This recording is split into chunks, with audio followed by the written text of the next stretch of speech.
I'm going to now direct this at Vice President Biden. I do not believe you are a racist. And I agree with you when you commit yourself to the importance of finding common ground. But I also believe, and it's personal, and I was actually it was hurtful to hear you talk about the reputations of two United States senators who built their reputations and career on the segregation of race in this country. And it was not only that, but you also worked with them to oppose busing.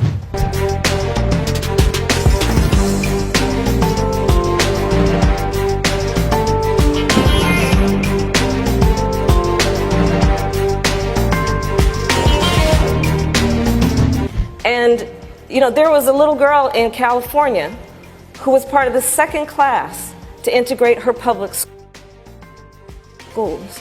And she was bused to school every day. And that little girl was me.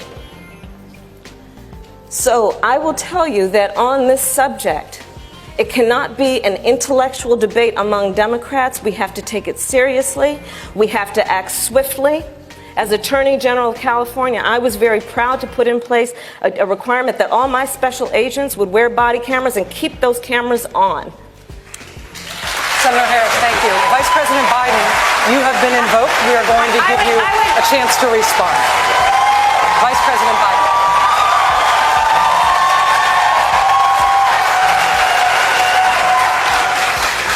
It's a mischaracterization of my position across the board. I did not praise racist. That is not true. Number one. Number two, if we want to have this campaign litigated on who supports civil rights and whether I did or not, I'm happy to do that. I was a public defender. I didn't become a prosecutor. I came out and I left a good law firm to become a public defender when in fact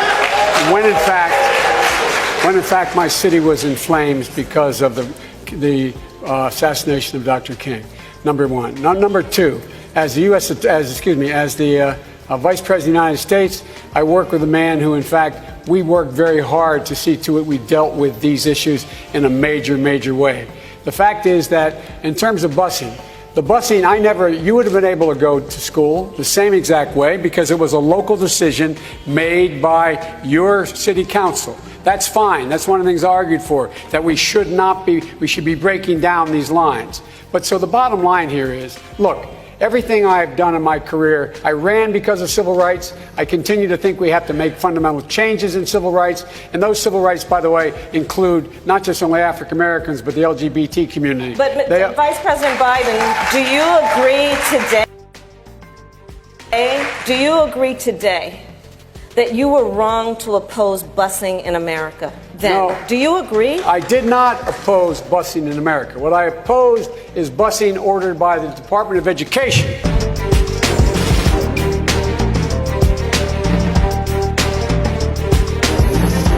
I believe them, and I respect them being able to tell their story and having the courage to do it.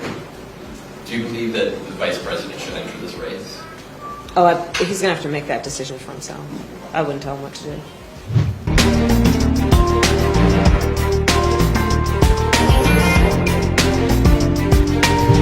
Vice President Biden's campaign calls your plan, quote, a have it every which way approach, and says it's just part of a confusing pattern of equivocating about your health care stance. What do you say to that? Well, they're probably confused because they've not read it.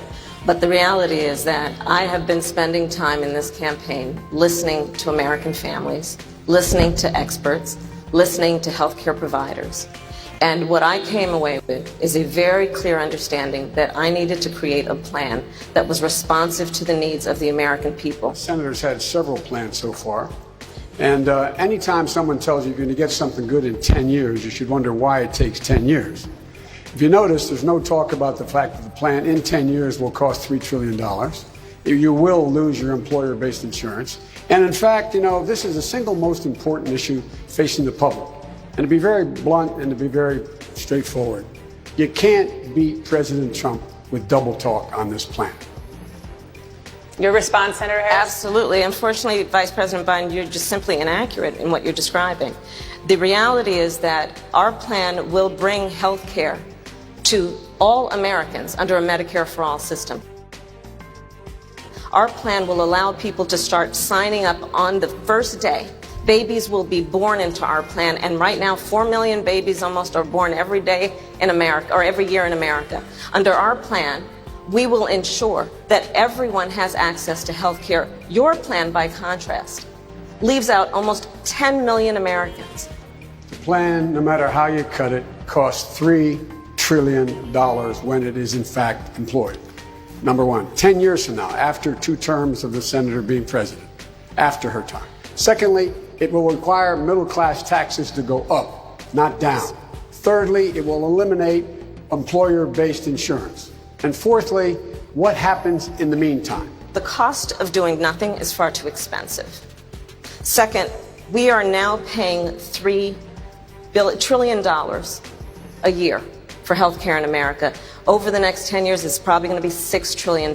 We must act. Your plan does not cover everyone in America. By your staff's and your own definition, 10 million people, as many as 10 million people, will not have access to health care. And in 2019 in America, for a Democrat to be running for president with a plan that does not cover everyone, I think is without excuse.